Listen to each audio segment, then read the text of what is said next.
Hello everyone, how are you all? Well, I hope you all are fine. आज हम आपके channel पर आपके लिए एक बहुत ही इंपॉर्टेंट टॉपिक लेकर आए हैं, जिसमें हम आपको बताने वाले हैं कि कंट्रोलिंग का प्रोसेस क्या रहता है, कि किस प्रोसेस के साथ एक ऑर्गेनाइजेशन अपने प्रॉफिट्स पर या किसी भी चीज़ पर, जैसे भी जो भी काम हो रहा है, अपने फंक्शंस पर कंट्रोल कर सकती है। अपने एम्प्लॉयज़ पर, उनकी फंक्शनैलिटीज़ पर, उनकी परफॉर्मेंसेस पर कंट्रोल कैसे किया जा सकता है, जो कि आप लोगों के लिए एक बहुत बहुत बहुत इंपॉर्टेंट क्वेश्चन है। तो आप इस पूरी वीडियो को बहुत ध्यान से देखिएगा, जिससे कि आपको ये पॉइंट क्लियर हो जाए। जो आपका प्रोसेस होता है ना स्टूडेंट्स, किसी भी टॉपिक का अगर देखा जाए तो मेन होता है उसका प्रोसेस। क्या प्रोसेस है, किस तरीके से किस काम को किया जाएगा, आप किस काम को किस वे से करेंगे, तो वो सारी बातें इस प्रोसेस के अंदर में आ जाती हैं। लेकिन उससे पहले अगर आपने हमारे चैनल को सब्सक्राइब नहीं किया है तो प्लीज़ पहले सब्सक्राइब कीजिए, लाइक और शेयर भी कीजिए, जिससे कि सभी स्टूडेंट्स हमारे वीडियोस को देख सकें और आप भी आगे आने वाले टाइम में आपको भी हमारे चैनल से रिलेटेड सभी अपडेट्स जो इम्पोर्टेंट है आपके लिए वो आपको मिलते रहें। चलिए स्टार्ट करते हैं हम अपना आज का टॉपिक कि क्या प्रोसेस होता है कंट्रोलिंग का। वेल, हमने आपको बताया था कि कंट्रोलिंग एक ऐसा फंक्शन होता है जिसमें हम एनालाइज करते हैं अपनी परफॉर्मेंस को, एक्चुअल परफॉर्मेंस, यानी एक ऑर्गेनाइजेशन में जो एम्प्लॉयज़ काम कर रहे हैं उसको एनालाइज किया जाता है। ये देखा जाता है कि जो हमने सोचा था, जो हमने प्लान किया था, उसका काम, वो हमारे जो प्लान्स हैं वो सही तरीके से वर्क कर भी पा रहे हैं या नहीं, या जो हमने सोचा था उसके अकॉर्डिंग हमारे ऑर्गेनाइजेशन में काम चल रहा है या नहीं चल रहा है। तो इन सब सारी बातों के बारे में कंट्रोलिंग प्रोसेस में सोचा गया था, जिसमें हम अपनी ऑर्गेनाइजेशन के हर स्टैंडर्ड पर कंट्रोल करते हैं। सबसे पहला जो स्टेप आता है कंट्रोलिंग में वो आता है एस्टेब्लिशिंग स्टैंडर्ड्स। मीन्स हम क्या सेट करते हैं, इसमें अपने टारगेट सेट करते हैं, राइट। क्या सेट करना होता है, हमें एक टारगेट सेट कर लेना होता है कि सपोज कीजिए जब हमें कंट्रोल करना है, सबसे पहले हम एक टारगेट बनाकर चलते हैं कि आज हम ऑर्गेनाइजेशन में इतने प्रोडक्ट हैं, हम इतने प्रोडक्ट बनाएंगे। या सपोज कीजिए हमने एक टारगेट सेट कर लिया, हमने पहले से ही अजम्पशन लगा लिया कि हमें इस साल ऑर्गेनाइजेशन में 5% प्रॉफिट रहेगा, या हमारा जो प्रॉफिट रेट रहेगा वो ज़्यादा रहेगा, राइट। या सपोज कीजिए किसी भी ऑर्गेनाइजेशन के मेंबर्स ने सोचा कि इस साल जो हमारा प्रोडक्शन रहेगा वो 10,000 यूनिट से भी ऊपर जाएगा, राइट। तो जो हम पहले से असम्पशन, जो हम टारगेट अपना सेट कर लेते हैं कि हमें इतना काम करना है, इसके अकॉर्डिंग करना है, वो हमारा बन जाता है कि एस्टेब्लिश करना अपने स्टैंडर्ड्स को, जिसमें हम ये सेट कर रहे हैं कि हमारा इतना स्टैंडर्ड रहेगा, इसके अकॉर्डिंग हम काम करेंगे और हमारा जो प्लान है वो उसी तरीके से वर्क करेगा, राइट। सेकेंड आता है मेजरिंग परफॉर्मेंस। देन हम क्या करते हैं, अपनी परफॉर्मेंस यानी एम्प्लॉयज़ की जो परफॉर्मेंस है उसको क्या करते हैं, मेजर करते हैं। किसके बाद? After setting the standards of the performance. अपने जो स्टैंडर्ड्स हैं, जो हमने सेट किए थे, जो टारगेट सेट किए थे, उसको सेट करने के बाद हम ये देखते हैं कि एम्प्लॉयज़ को मेजर करते हैं, इवेल्युएट करते हैं कि एक्चुअल वर्क उनके थ्रू कितना किया गया। एम्प्लॉयज़ की परफॉर्मेंस मेजर की जाती है कि एक्चुअल वर्क एम्प्लॉयज़ ने कितना किया है। सब कुछ मेजर किया जाएगा कि एम्प्लॉयज़ को जितना बोला गया था क्या उन्होंने इसके अकॉर्डिंग काम किया है। जैसे हमने एम्प्लॉयज़ को बोला था कि उनको आज 500 यूनिट प्रोड्यूस करनी है, हमने आज 500 यूनिट का टारगेट सेट किया था, तो क्या एम्प्लॉयज़ ने 500 यूनिट आज प्रोड्यूस की हैं, कैसे की हैं, और क्या टाइम पीरियड उसका है, अपने टाइम पीरियड पे वो लोग कर पाए हैं या नहीं। तो इन सब चीज़ों की मेजरमेंट कहाँ आ जाती है, यहाँ पर आ जाती है मेजरिंग द परफॉर्मेंस, जहाँ हम एम्प्लॉयज़ की परफॉर्मेंस को मेजर कर रहे हैं, एक टारगेट देख रहे हैं कि उन्होंने उस टारगेट को पूरा किया है या नहीं किया है।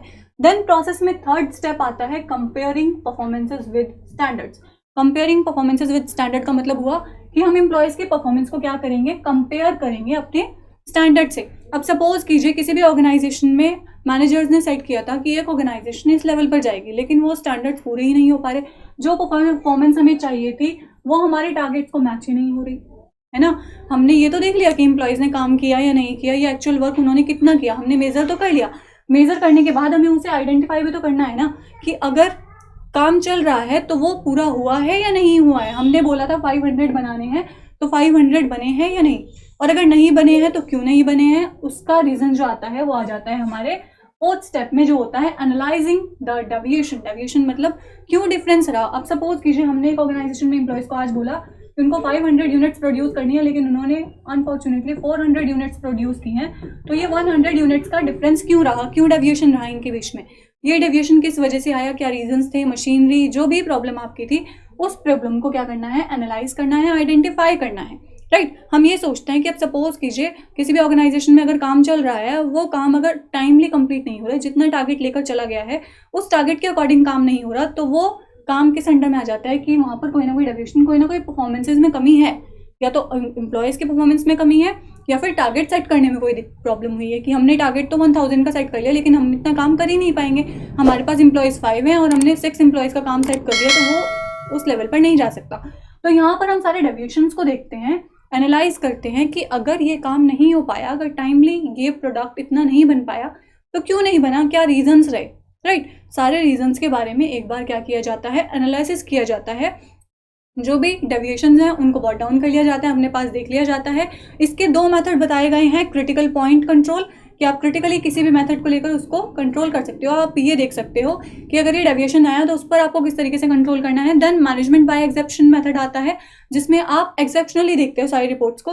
वेल, इनसे क्या होता है, जो आप इस तरीके से कंट्रोल करते हो, एनालाइज जब आप डेविएशन कर लेते हो तो उसका क्या रहता है आपको फ़ायदा, कि आपको ये पता चल जाता है कि ये जो मिस्टेक हो रही है, जो भी मिस्टेक हमारे पास है, वो आगे हमारे पास फ्यूचर में ना हो, जिससे आपका फ्यूचर में होने वाले लॉस से आप बच जाते हैं। दूसरा, आपका टाइम भी सेव होता है, क्योंकि आप डेविएशन, जो भी आपकी कमी आ रही है, जो भी जिस तरीके की भी प्रॉब्लम है, उसका आप पहले ही पता लगा लेते हैं, तो आपका आगे अगर जो टाइम वेस्ट होगा वो आपका टाइम बच जाता है। दूसरा, आपके जो मैनेजर्स हैं, जो टॉप लेवल ऑफ मैनेजमेंट है, उसको सारी बातें पता चल जाती हैं। होता है ना कि सबसे पहले आपने एक स्टैंडर्ड सेट किया, आपने एक टारगेट सेट किया, टारगेट सेट करने के बाद आपने मेजर किया परफॉर्मेंस को कि एम्प्लॉयज ने काम कितना किया। आपने बोला 500 था, एम्प्लॉयज ने किया कितना, 400। देन आप उसको कंपेयर करोगे कि परफॉर्मेंस कितनी दिया एम्प्लॉयज ने, स्टैंडर्ड हमने सेट क्या किया था, 500 में से 400 का काम किया है, 100 यूनिट हमारी लेफ्ट है। तो क्यों लेफ्ट है, क्या रीजंस हैं, इनका पता आप यहाँ पर लगाओगे, एनालाइज करोगे क्या डेविएशंस रहे, क्या कमियां रही। देन टेकिंग करेक्टिव एक्शंस, जब आपको ये पता चल जाता है कि क्या प्रॉब्लम्स हैं, क्या ड्रॉबैक्स हैं, किन वजह से हम अपने ऑर्गेनाइजेशन को उस लेवल तक नहीं लेकर जा पा रहे हैं जो हमने स्टैंडर्ड सेट किया था, जो टारगेट हमने पहले सेट किया था, तो उसके बाद आप क्या करते हैं, कुछ करेक्टिव एक्शंस लेते हैं, कुछ ऐसे एक्शंस लेते हैं जिससे आपके आने वाले फ्यूचर में ऑर्गेनाइजेशन का वो गोल अचीव हो सके जो आप करना चाहते हैं, राइट। जिस गोल तक आप पहुंचना चाहते हैं, जो आपका ऑब्जेक्टिव है, उस तक आप पहुंच जाए, उसके लिए आप क्या लेते हैं, कुछ करेक्टिव मेजर्स, कुछ करेक्टिव एक्शंस को फॉलो करते हैं। अब क्या होता है ना कि जब आप कोई काम करने जाते हैं, वो काम अगर कंप्लीटली पूरा नहीं हो रहा है, तो आप पहले तो ये सोचते हैं कि ये काम क्यों नहीं हुआ, उसके रीजंस को देखते हैं। देन आप ये सोचते हैं कि इन रीजंस को, इन प्रॉब्लम्स को सॉल्व कैसे किया जाए। तो उन प्रॉब्लम्स को सॉल्व करने वाली बात यहाँ पर आती है कि हमें क्या करेक्टिव मेजर्स लेने हैं, क्या डिसीजंस हमको लेने हैं, किस सिचुएशन में हमें किस तरीके से काम करना है। तो वो सारी बातें हमारी इस पॉइंट में आ जाती हैं कि हमें करेक्टिव एक्शन किस तरीके से लें, किस तरीके से हम इन सारी प्रॉब्लम से बाहर आएँ। कैसे ऐसा हो सकता है कि हमने 500 यूनिट सोची थी, तो ये 500 यूनिट्स ही हमारी आगे प्रोड्यूस हों, किस तरीके से हम आगे ऑर्गेनाइजेशन के गोल तक पहुंच सकते हैं। तो वो सारी बातें यहाँ पर हमारी आ जाती हैं। देन जब आप एक परफेक्ट करेक्टिव एक्शन ले लेते हैं, एक्शन लेने के बाद आपको देना होता है फीडबैक। फीडबैक मतलब क्या रिजल्ट रहा, होता है ना कि हाँ हमने काम कर दिया, अपना काम हमारा कंप्लीट हो गया, लेकिन हमने फीडबैक नहीं दिया, तो क्या फ़ायदा उस काम को करने का। किसी भी काम को करने के बाद एक प्रॉपर फीडबैक देना आपकी रिस्पॉन्सिबिलिटी होती है, जिसमें आप ये बताते हैं कि जो आपने किया उसका क्या रिजल्ट रहा है, जो आपने एक्शन लिया क्या वो एक्शन सही था।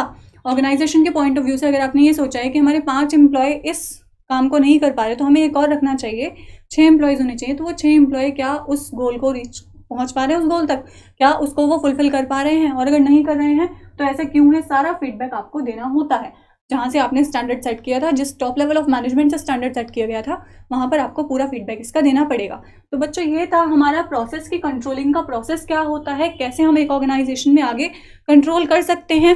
फीडबैक के बारे में हमने आपको बताया है, डेविएशन मैंने बताया है कि क्या बीच में प्रॉब्लम्स रही हैं। डेविएशन जो होते हैं वो पॉजिटिव भी हो सकते हैं और निगेटिव वे में भी हो सकते हैं, कि हाँ सही डेविएशन भी है, एक्चुअल परफॉर्मेंस अच्छी है हमारी प्लान के अकॉर्डिंग, या हमारे डेविएशन निगेटिव भी हो सकते हैं। पॉजिटिव का मतलब क्या हुआ, हमने सोचा था कि हमारी जो परफॉर्मेंस रहेगी वो 500 रहेगी, लेकिन बना दिया एम्प्लॉयज़ ने 600। जो हमारे प्रोडक्ट बनना था वो 500 यूनिट्स क्रिएट होनी थी, लेकिन बनाई ऑर्गेनाइजेशन के एम्प्लॉयज़ ने 600। तो वो तो हमारा पॉजिटिव रहा ना, पॉजिटिव डेविएशन था। तो पॉजिटिव डेविएशन का भी रिजल्ट देखना। दूसरा, हमने सोचा था कि 500 बनेंगे, लेकिन एक तरफ बने 400 ही हैं, तो ये जा रहा है नेगेटिव में, जिसमें 100 यूनिट्स प्रोड्यूस नहीं हो पाई हमसे। तो 2 तरीके के हमने डेविएशन बताए, पॉजिटिव और नेगेटिव। पॉजिटिव वे में भी हो सकता है और नेगेटिव वे में भी हो सकता है। इन टॉपिक्स में अगर आपको कोई भी क्वेरी है या आपको कोई भी प्रॉब्लम आती है, तो आप मुझे कमेंट बॉक्स में कमेंट कर सकते हैं। आपसे आपकी एक नई वीडियो और एक नए टॉपिक के साथ मिलते हैं, जो कि आपका नेक्स्ट चैप्टर है। बहुत ही इंपॉर्टेंट चैप्टर आपका आने वाला है, बिजनेस एंड फाइनेंशियल मार्केटिंग, जिसमें हम आपको आपके बहुत बहुत इंपॉर्टेंट टॉपिक्स के बारे में बताएंगे। वेल, ये तो आपका मोस्ट इंपॉर्टेंट टॉपिक था एग्जाम के पॉइंट ऑफ व्यू से, पक्का आपके एग्जाम में आता है। वेल, अगर किस्मत खराब हो तो कोई भी कुछ नहीं कर सकता, लेकिन मेरे पॉइंट ऑफ व्यू से मुझे लगता है कि ये आपके लिए बहुत इंपॉर्टेंट टॉपिक है। तो आप एक बार इसको बहुत अच्छे से रीड कीजिएगा, और फिर भी अगर आपको कोई क्वेरी हो तो आप मुझसे पूछ सकते हैं। फिर मिलते हैं आपसे एक नई वीडियो में, तब तक के लिए शुक्रिया।